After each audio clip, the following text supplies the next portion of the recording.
মোৰ ক্ষতি কোনেও কৰিবলৈ বিজেপিত ইচ্ছা নকৰে। কোনোবা যদি আছেও সেই নগণ্য।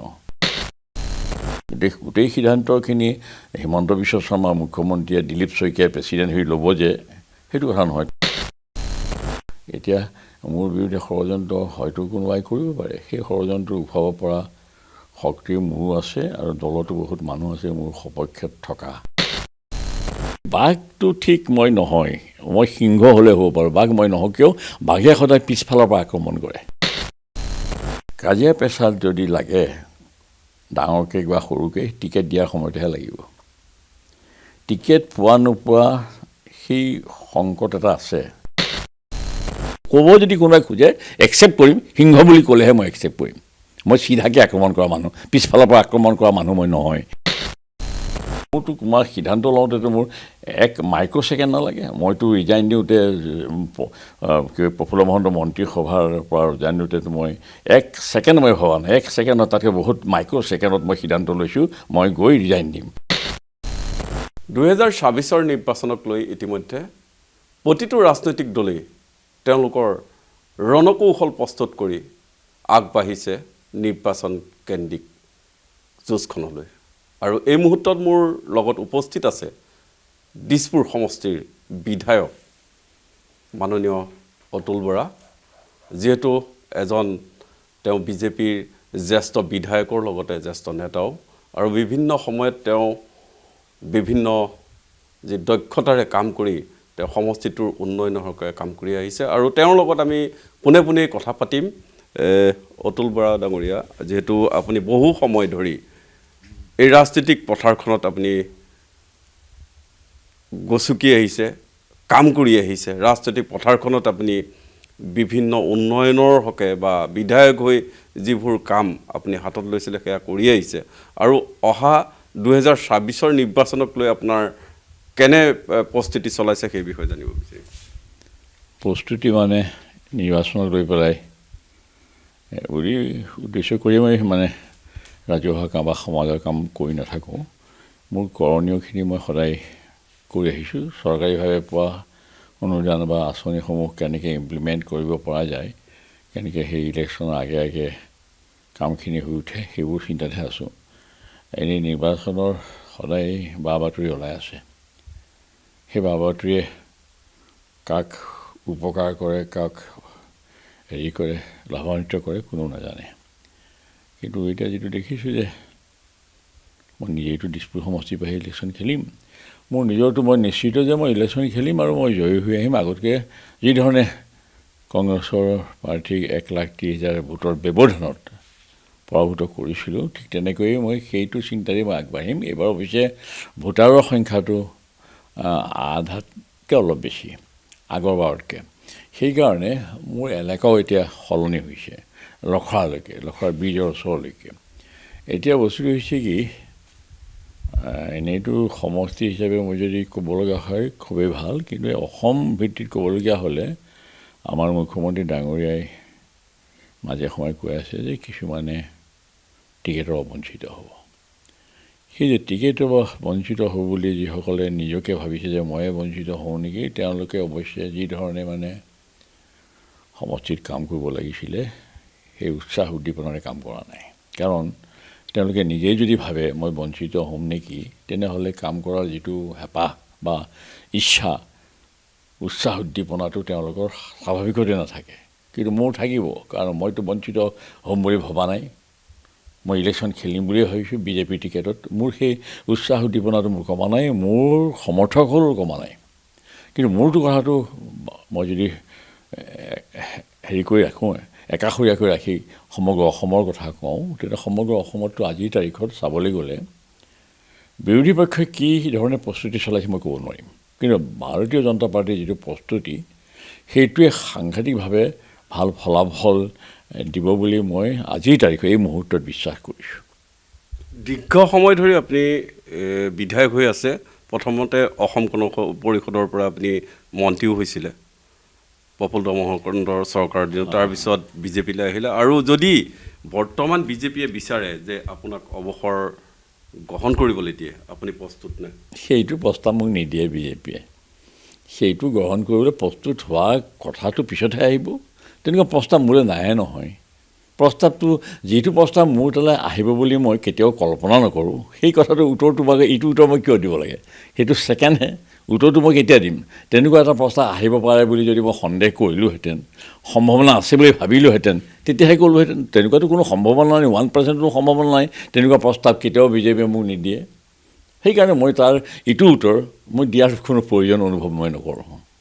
যিহেতু ইতিমধ্যে বিজেপিয়ে কৈ আছে যে এইবাৰ নতুন মুখে বহু স্থান পাব, যি তৰুণসকলে দললৈ আগমন ঘটিব, ইলেকশ্যন বিধানসভাৰ নিৰ্বাচনত এইবাৰ তেওঁলোকে টিকেট পাব, পুৰুষেই হওক বা মহিলাই হওক। তেনে ক্ষেত্ৰত কিন্তু বহুসকলৰ আপুনি যিটো কৈ আছে যে টিকেট নাপাবও পাৰে, আৰু সেই লিষ্টখনত যদি আপোনাৰ নামটো থাকে তেতিয়া আপুনি কেনেধৰণে? মোৰ নামটো নাথাকে। মোৰ যিটো বিশ্বাস, সেই বিশ্বাসৰ ওপৰতে, আত্মবিশ্বাসৰ ওপৰতে মই সদায় ৰাজনীতি কৰি আহিছোঁ। মোৰ ক্ষতি কোনেও কৰিবলৈ বিজেপিত ইচ্ছা নকৰে। কোনোবা যদি আছেও সেই নগণ্য, তেওঁলোকে মোৰ ক্ষতি কৰিব নোৱাৰে। কাৰণ ক্ষতি কৰাহেঁতেন মোৰ যোৱা বছৰে কৰিলেহেঁতেন। কাৰণ যোৱা বছৰ এটা ষড়যন্ত্ৰ চলিছিল। সেই ষড়যন্ত্ৰ কেনেকৈ মানে উফৰাব পাৰিলোঁ সেই কথাটো মই ক'ৰবাত কৈছোঁ, কেতিয়াবা ক'ম আকৌ। এতিয়া মোৰ বিৰুদ্ধে ষড়যন্ত্ৰ হয়তো কোনোবাই কৰিব পাৰে। সেই ষড়যন্ত্ৰ উফৰাব পৰা শক্তি মোৰো আছে, আৰু দলতো বহুত মানুহ আছে মোৰ সপক্ষত থকা, যিসকলে কেতিয়াও অশুভ চিন্তা মোৰ ক্ষেত্ৰত নকৰে। সেইটো মোৰ নিজৰ বিশ্বাস। বিশ্বাসঘাতক বহুত আছেতো, কেতিয়াবা বিশ্বাসঘাতক। মই যদি বিশ্বাস কৰি আছোঁ কিবা কথাতে, সেইটো কেতিয়াবা হয়তো বিশ্বাস ভংগ হ'ব পাৰে। কোনোবা হয়তো অন্য হৈ মোৰ অন্যায় কৰিব পাৰে। সেইটো সময়ত মোৰতো তোমাৰ সিদ্ধান্ত লওঁতেতো মোৰ এক মাইক্ৰ' ছেকেণ্ড নালাগে। মইতো ৰিজাইন দিওঁতে প্ৰফুল্ল মহন্ত মন্ত্ৰীসভাৰ পৰা ৰিজাইন দিওঁতেতো মই এক ছেকেণ্ড মই ভবা নাই। এক ছেকেণ্ডত, তাতকৈ বহুত মাইক্ৰ' ছেকেণ্ডত মই সিদ্ধান্ত লৈছোঁ মই গৈ ৰিজাইন দিম। তাৰপিছততো চজিউল আলম চৌধুৰীয়ে ফোন কৰিছিলে যে মই মাতি আনি পেলাই কিবা ক'ম নেকি। তেওঁ আছিলে আছাম ভৱনত, মই আছিলোঁ আছাম হাউচত। এনেকেই মানে মোৰ কথাটো হ'ল কি, মোৰ সিদ্ধান্ত ল'বলৈ, কিবা এটা সিদ্ধান্ত ল'বলৈ মোৰ সময় নালাগে। তাৰমানে মই কাৰো লগত আলোচনা নকৰোঁ। মই নিজেই সিদ্ধান্ত লওঁ, যি সিদ্ধান্ত লওঁ, ভাল হওক বেয়া হওক। মই সিদ্ধান্ত লোৱাত মই কিন্তু সদায় প্ৰস্তুত থাকোঁ। যিকোনো সিদ্ধান্ত মই লৈ ল'ব পাৰোঁ, কিন্তু খালি বিজেপিত দেখা গৈছে যে বহুকেইগৰাকী এতিয়া নাম সংলগ্ন হৈছে আপোনাৰ লগতে। যিহেতু প্ৰথমতে আপোনাৰ নামটোৱে আমি দেখা পাম বিধায়ক হিচাপে, তাৰ লগে লগে সমান্তৰালকৈ জয়ন্ত দাস আছে, মানস বৰা আছে, এনেকৈ বহুত দীঘলীয়া এখন লিষ্ট। প্ৰত্যেকজনে কিন্তু আশাবাদী। আশা কৰাত বাৰু কি দোষ আছে? তেওঁলোকে আশা কৰিব পাৰে, আশা কৰক। মইতো আশা কিয় কৰিবা বুলি তেওঁলোককতো মই ক'ব নোৱাৰোঁ। তোমালোকেনো কিয় চেষ্টা কৰিছা মোৰ হেৰিত সমষ্টিত আকৌ কিবা এটা কৰাৰ কথা ভাবিছে, সেইবিলাকতো তেওঁলোকক মই ক'ব নোৱাৰোঁ। কাৰণ মোৰ নিজৰ যিখিনি শক্তি, সেইখিনি শক্তি মোৰ ছাফিচিয়েণ্ট। মোক কোনোবাই যদি সমষ্টিটোৰ পৰা কোনোবাই মোৰ টিকেট কাঢ়ি নিব পৰা শক্তি যদি আছে, সেইটো মই নাজানো। কিন্তু এতিয়া আনন্দ তুমি মই সেইটো অৱগত নহয়। দলে যদি সিদ্ধান্ত লয়, দলে সিদ্ধান্ত লওঁ বুলি যিহেতু মই বাৰে বাৰে কৈছোঁ, সিদ্ধান্ত নলয়, তেনেকুৱা সিদ্ধান্ত নলয় নহয়। অতুল বৰাৰ ক্ষতি কৰিব পৰা সিদ্ধান্ত নলয়। সেইটো মই নিজৰ আত্মবিশ্বাসৰ ওপৰতহে কথাবিলাক কৈ আছোঁ। তেওঁলোকে সিদ্ধান্ত কি লয়তো নাজানো, সময়তহে ক'ব। এতিয়া বস্তুটো হৈছে কি, অসমত ৰাজনৈতিকভাৱে যি দুটা দল আছে, তাৰে এক নম্বৰত বিজেপি, 2 নম্বৰত কংগ্ৰেছ, নহয় জানো? এতিয়া এটা কথা আপুনি নিশ্চিত থাকক, কাজিয়া পেচাল যদি লাগে ডাঙৰকৈ বা সৰুকৈ, টিকেট দিয়াৰ সময়তেহে লাগিব। টিকেট পোৱা নোপোৱা সেই সংকট এটা আছে। বিজেপিৰো থাকিব, কংগ্ৰেছৰো থাকিব, AGPৰো থাকিব। এতিয়া AGP আছে, AGPয়ে টিকেট তেওঁলোকক ক'ত দিব, ক'ত নিদিব, কাক ক'ত দিব, সেই সিদ্ধান্তটো এতিয়াই কৰিলে গোটেই অসমতে খেলি মেলি হ'ব। চব দলেই মানে শেষলৈকে থাকে নামবিলাক ঘোষণা কৰিবলৈ। লিষ্টখন কেতিয়াও আগতে উলিয়াই নিদিয়ে। নিজে যদি ভাবে যে মোক কোনে বঞ্চিত কৰিব, কেশৱ মহন্তইতো টিকেট পাব, তাততো বাধা নাই। অতুল বৰাই টিকেট পাব, তাততো কোনো বাধা নাই। তেওঁলোক দুটাই পাবই। এতিয়া কিন্তু এইবাৰ বহু সমষ্টি কিন্তু AGPৰ পৰা লোৱাৰ এটা যুঁজা চলি আছে। বিজেপিয়ে লোৱাৰ বহুতে টিকেটৰ পৰা বঞ্চিত হ'ব কিন্তু যদি একেলগে দুইটা দল মিত্ৰতাত খেলে। মিটাৰত খেলাটোৱেই হ'ব চাগে, কিন্তু কোন বঞ্চিত হ'ব কোন বঞ্চিত নহ'ব এটা টিভি চেনেলে দিছে কেইটামানৰ নাম, তেওঁলোকে উত্তৰো দিছে। এতিয়া বস্তুটো সেই বিষয়ে AGPৰ ভিতৰত চোৱাৰ কথা মই নোৱাৰোঁ ক'ব। মোৰ কথা হ'ল কি, ভাৰতীয় জনতা পাৰ্টি আৰু BJP, AGP আৰু BJPৰ মাজত যিটো সমঝোতা, যি বুজাবুজি বা যি আণ্ডাৰষ্টেণ্ডিং বা NDA হিচাপে যিটো ৰাজনৈতিক বৰ্তমান খেল কৰি আছে, সেইমতেই থাকিব। NDAৰ ভিতৰত আছে, ভিতৰতে থাকিব। টিকেট কিমান AGPয়ে পায় মই নাজানো, কিন্তু মই অতুলবাক পালে কেতিয়াবা সুধোঁ, কিমান তোমালোকে টিকেট আশা কৰিছা। আৰু এতিয়া সিদিনা চিফ মিনিষ্টাৰে এটা কথা কৈছে, 2-এটা ছিটত ফ্ৰেণ্ডলি মেচ হ'ব। ফ্ৰেণ্ডলি মেচ হোৱা সমষ্টি কোনটো হ'ব পাৰে? মই নিজে অনুমান কৰোঁ ফ্ৰেণ্ডলি মেচ অমুকত হ'ব তমুকত হ'ব মই জানো, কিন্তু মই আপোনাক ক'ব নোৱাৰোঁ, টিভিক ক'ব নোৱাৰোঁ। মই নিজে অনুভৱ কৰিছোঁ যে অমুকতে হ'ব ফ্ৰেণ্ডলি মেচ। কাৰণ কিয়, সেইটো নহ'লেও আকৌ সংখ্যাটো দুয়োটাৰে বাঢ়ি থাকিব, কিন্তু তৃতীয় পক্ষ ওলাই যাব পাৰে। সেইকাৰণে হয়তো ক'ৰবাত AGPৰো আছে খুব জয়ী হ'ব পৰা কেণ্ডিডেট, BJPৰো আছে ভাল কেণ্ডিডেট, দুয়োজনে সমানেই ভাল। তেতিয়াহ'লে তেওঁলোকৰ মাজত হয়তো সমষ্টি অদল বদল কৰি এডজাষ্ট কৰিবলৈ চেষ্টা কৰিব চাগে দলে চাগে। আমিতো সেইবিলাকত, আৰু এইটোত হ'ল কি হেড কোৱাৰ্টাৰ হ'ল আমাৰ দিল্লীত। গোটেই সিদ্ধান্তখিনি হিমন্ত বিশ্ব শৰ্মা মুখ্যমন্ত্ৰীয়ে, দিলীপ শইকীয়াই প্ৰেছিডেণ্ট হৈ ল'ব যে, সেইটো কথা নহয়। তেওঁলোকে এখন তালিকা, সম্ভাৱ্য তালিকা লৈ দিল্লীত গৈ আলোচনা কৰিব। সেই সম্ভাৱ্য তালিকা লওঁতেই তেওঁলোকৰ বক্তব্য তেওঁলোকে শুনি, আৰু AGPৰ লগতো হয়তো কেন্দ্ৰীয়, আমাৰ BJPৰ কেন্দ্ৰীয়, AGPটোৰ কেন্দ্ৰীয়টো আমবাৰীতে, ইয়াতেই BJPটোৰ কেন্দ্ৰীয় সমিতি এখন আছে দিল্লীত। গতিকে গোটেইবিলাক ইলেকশ্যনৰ মানে ঘোষণা কৰাৰ লগে লগে, তাৰিখ ঘোষণা কৰাৰ লগে লগে হয়তো আলোচনা হ'ব। আৰু মূৰামূৰিকৈহে টিকেটবিলাক ঘোষণা কৰে, আগতে কেতিয়াও ঘোষণা কৰি নথয় তাৰমানে। এইটো দলৰ আগৰ পৰাই সকলো দলেই আগতে নামবিলাক ঘোষণা কৰি নথয় তাৰমানে, কিন্তু নিজে ভাবি থাকে। নিজে ভাবি থকাটো 80% পাবই, 20% নাপায়। সেই 20% কোনে নাপাব সেইটো মই কৈ দিব নোৱাৰোঁ।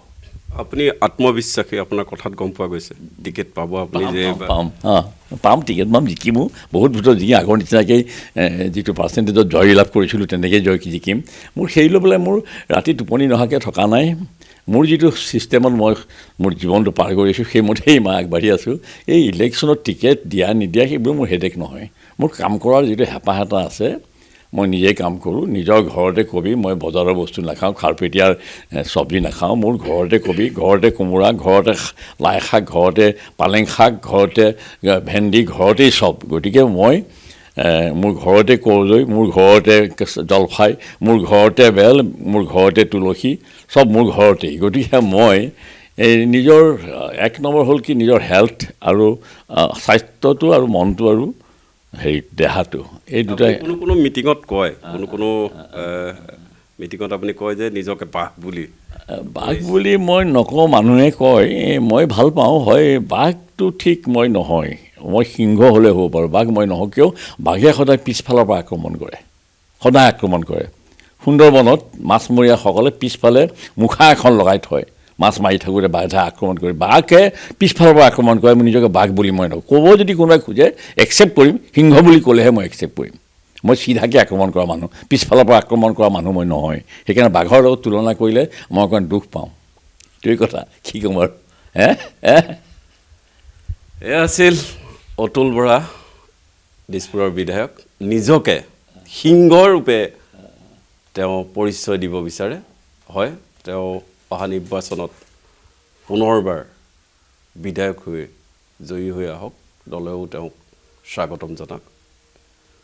পুনৰবাৰ দিছপুৰ সমষ্টিৰ বিধায়কগৰাকীলৈ অসম লাইভ 24ৰ পৰা বহুত বহুত শুভেচ্ছা থাকিল। Thank U.